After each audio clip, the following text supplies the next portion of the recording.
Well, hello. Thank you for tuning in and welcome to Inspiring You live with me, your girl, Kim C. Shaw, People Champion. Yes, I'm going to get a little more animated every week. I hope you all had an amazing beginning to your week and happy hump day. Thank you so much for joining me today. If you're tuning in for the very first time, welcome. And if, of course, you tuned in previously, welcome back. Awesome. Today is the fifth segment. Can you believe it? Five already? The fifth segment of my first series on personal development. In this series, I am sharing on self leadership.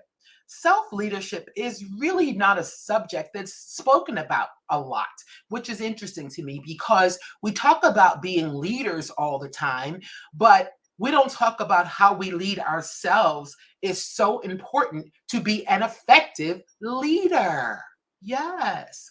Remember, for us to be great leaders, we have to first be great at leading ourselves. So, just what is self leadership? Self leadership is simply intentionally influencing your own way of thinking, your feelings, and your actions towards your successful life goals and objectives. It always sounds simple, like at practice, but it's not as simple as it's cracked up to be, which is why I created this series. We all need help in this area. I do. I'm sure you do, and I hope you're getting great value out of these shorts. As always, if what I'm sharing with you really resonates, please, I'd love for you to continue tuning into my weekly broadcast, but also something even more important, invite someone else you think could benefit from what I'm sharing. If you like, oh my goodness, XYZ can benefit from this, go ahead and share with them so they can tune in. Are you ready? Let's go. To recap, self leadership simply means taking full responsibility for our own outcomes, setting our direction for our lives, and having the right tools in place to manage those priorities and those things that we're doing to get to that goal. Self leadership is pure commitment to you. It is pure commitment to yourself and doing what's necessary to win. It's just not going to happen by osmosis, guys. I'm here to tell you, I'm a living witness. You have to work at it. I created this live series to help you internalize the four characteristics of self leadership. And I do a brief recap with every session, but I really want for you to go and watch the first four segments so you can get the full gist of what I'm talking about. Those characteristics are knowing who you are. That's number one. Knowing what you do. That's number two. Knowing what you need to learn. Do we know it all? No. But you do have to know what you need to learn to get to the next state or the next area of your life successfully. What holes do you have? What gaps do you have? But then once you learn it, using what you know, we have to intentionally go down this path. Some actions that are necessary to get where you want to be. First and foremost, you have to create a personal vision. Yes, you have to write it down. Either write it down or put it on your PC, but it has to be something that you actually map out and you write down and you really get a clear picture of what it is.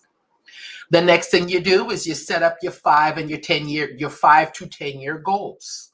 Set them up.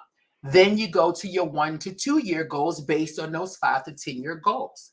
Then to cascade further, you go into your weekly and your monthly tasks list based on those goals. Remember, your planner is important here. Finally, you list your daily goals or your daily actions to get you to your ultimate goal. So you have your goals, you have your lists, and then you have your actions that are going to get you to that ultimate goal. Boom! That was really quick. I gave you the first four sessions in a nutshell. But remember, you have to really watch them to get the full gist of what I'm sharing for those characteristics. Now that you have a good understanding of where you want to go, then we sketched out what it'll look like by identifying your dreams and laying down those goals to get there. I need you to really identify what your dreams are. Don't just think about it. The word says, write the vision. You have to really narrow down what it is that you want to do. Write them down. What areas in your life do you want to set goals in? I do a really awesome assessment with my coaching clients called Where Are You Now? Where are you now? It's a really awesome activity, and it's meant to help my clients determine the current state of their lives. It's the state of your life. The assessment is super simple, but it's a measurement tool to gauge progress in different areas of our lives. It includes those 5 key areas: relationships, our work, finances and resources, physical health and environment, and also our spiritual health. All of these impact the whole self. They impact the who that we are. So here are some ideas. Hi, Sheila. Here are some. Hi, everyone. Thank you so much for tuning in. Thank you. Thank you. I'm looking at my screen over here, but my camera's over here. I appreciate you tuning in. Thank you so much. Here are some areas that I share to help you set those goals. Now, remember, the areas should actually tie in with your vision statement that you wrote a few weeks ago. If they don't align, you have to evaluate, because you want to make sure that they align. Do these goals really reflect who you are and where you want to be? Now, let me show you those right quick. So remember what I talked about last week about areas of your life that you want to set goals in?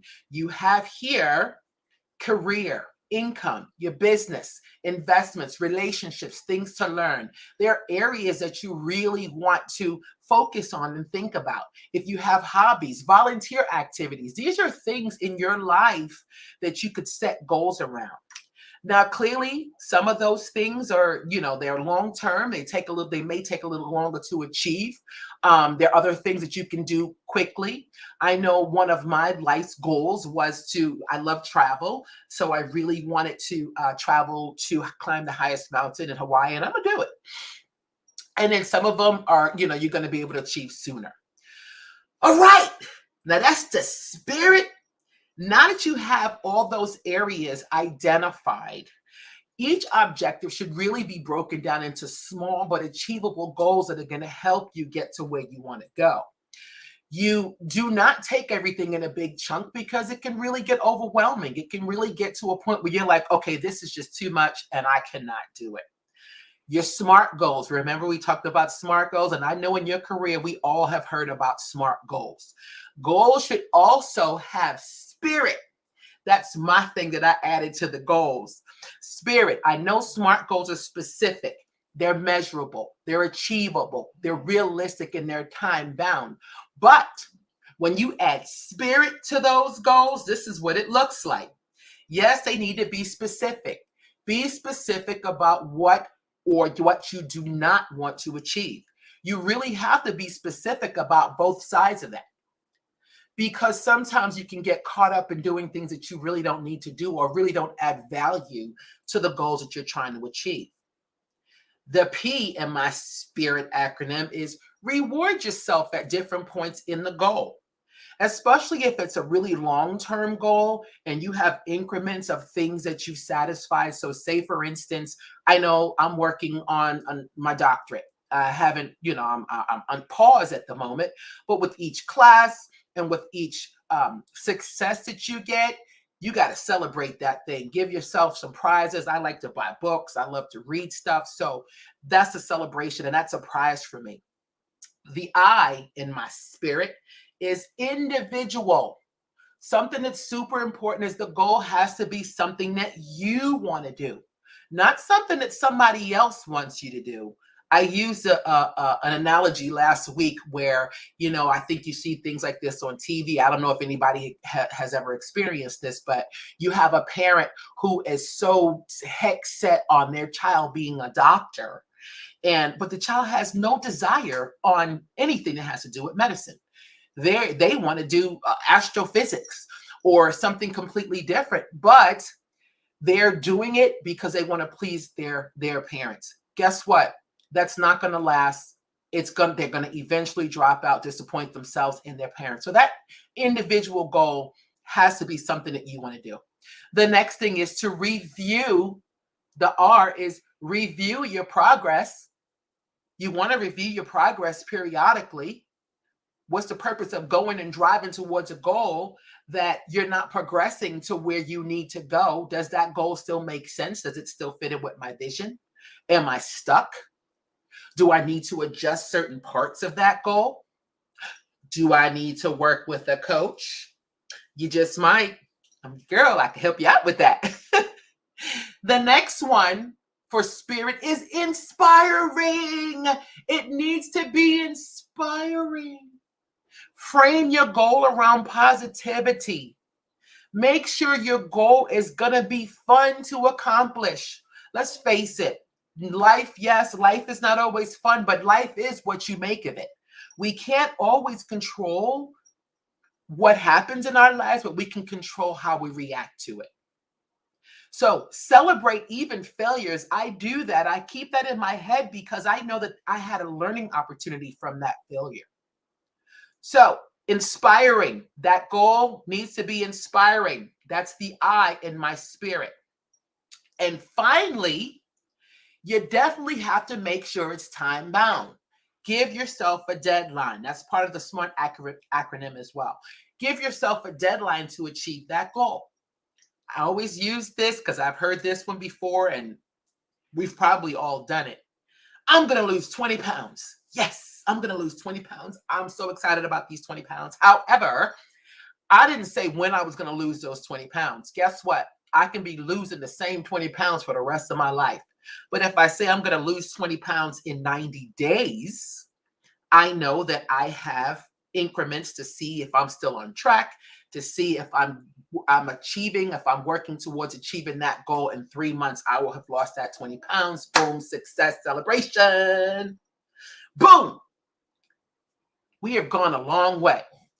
Now for the nitty gritty, little deeper, just a little deeper. I go back to the characteristics, right? So the first one is knowing what you do. This is your behavior. This is behavior. We can talk about ourselves in terms of self-leadership and set up a plan and do all that great stuff. But as the saying goes, the proof is in the pudding. And what do I mean by that? The proof is in the pudding. You can do all that great stuff. You can even write things down in your Lady Boss planner and do all of that stuff. But at the end of the day, what are your results? What are you doing? When you make a series of decisions, you start doing them. And you actually start doing them, I mean. Your behavior is in line with and it's supporting your intention. You say you're going to do something, and then you allow yourself to be distracted or you lose a commitment to a particular goal, then your behavior is not supporting your stated intention. In order to keep our behavior on track, I really encourage you to leverage some great teaching leaders, some leaders on this subject that are really great. I know when I was writing in my graduate course, basically on some of my courses on leadership and self-leadership, I read this book, Christopher Neck and Charles Mantz. It's excellent. It's called Mastering Self-Leadership. What I'm teaching you is coming from personal experience, but there's a lot that we can get from books. That's part of your personal growth. Mastering self-leadership, empowering yourself for personal excellence. Make sure you get the 6th edition because that's the one that has the meat and potatoes. They have 6 editions. That means that they've continued to improve. They write about the power of positive and negative cues in our environment. I thought that segment was awesome because sometimes you don't even know that you're having cues in your life that can be taking or distracting you away. Negative cues are the things that actually distract or stop you from doing the things you want to be doing. If you want to cut down on the time that you spend watching TV, but you have this big, beautiful 75-inch 4K screen and 230 plus channels, that sounds amazing, right? That's a negative cue, believe it or not. You have a negative cue set up. The temptation to turn that TV on and then start scanning those programs and flipping through those channels is super evident. It's right there. It's in your face. It's like, oh my goodness, I gotta watch. I gotta watch. Oh, The Eternals is on Disney. Yes, I gotta turn on my surround sound and I have to watch it. And that's me. But I know. On the other hand, having a smaller screen, possibly fewer channels, I think this one is even bigger. Having a stack of tempting books next to your favorite chair can really help distract you from that television. Because you'll turn to the books and you're like, yes, I need to get a few chapters in. For me, thinking about those goals and those timelines that I set for myself, when I'm tempted to sit and watch a program or something that I could be using that time more wisely, that really helps me because I'm a person that needs to see results. If I know that I set up something for myself to do, it's going to bug me. I'm not even going to be able to sleep. I'll wake up like, oh my gosh, I didn't accomplish what I wanted to accomplish. That helps me. Positive cues are things that influence you to do things to meet your goals. That stack of books handy when you sit down and relax, that ergonomic chair that you work from, or that good long distance plan when you need to be making, taking some calls or making some calls are all really positive cues. And I'll turn this slide off. If your work involves you driving, then something simple as keeping your car clean and keeping, and in good shape is another positive cue, because you don't dread having to go out there and do what you need to do. You're already set and you're ready, and it's a positive cue. Positive cues also includes your calendars that have good scheduling programming and different things like that, reminders, even sticky notes, task lists, and being with people who are reminders of those desired behaviors, people who do similar stuff, people who do kind of the same things that you do. Think about those things. And there it is. You're short on the first characteristic, knowing what you do, our behavior. Now what? If you want to keep growing, you want to keep learning. Is lifelong learning a valuable part of your vision? As you may have already figured out, lifelong learning means that we recognize and appreciate that learning never stops when we leave school. It doesn't stop. I think my kids crack on me all the time, but I'm going to be like a professional student because there's always something new to learn. And it's very rewarding when you learn something new. And then also when you apply it to your life. With the rapid advances also, everything is going so fast. Technology is going so fast. You don't even have time to catch up sometimes.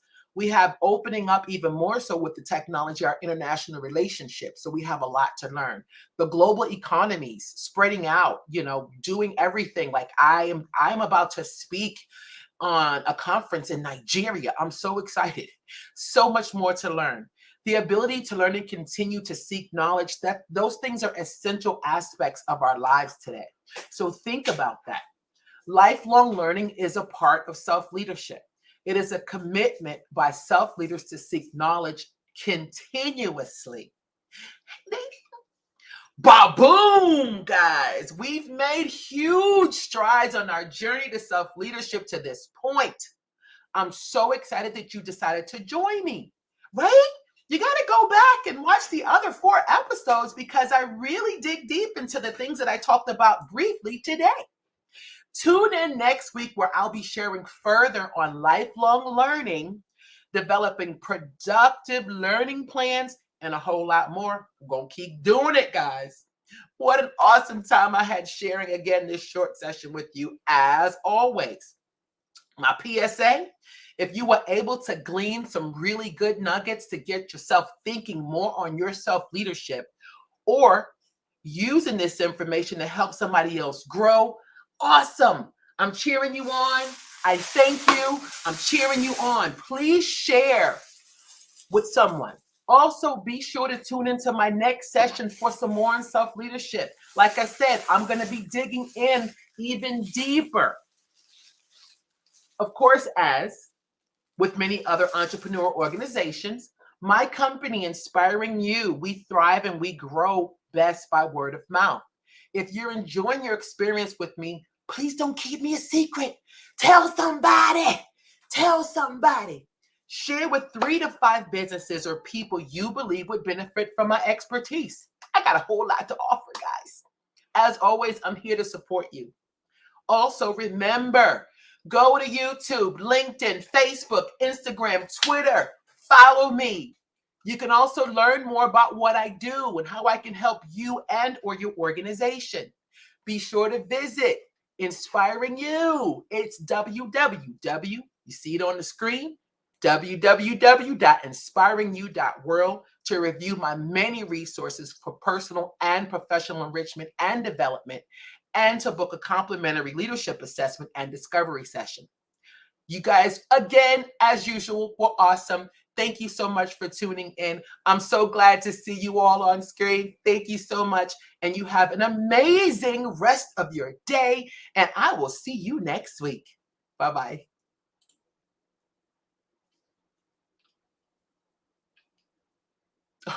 I said bye-bye, but I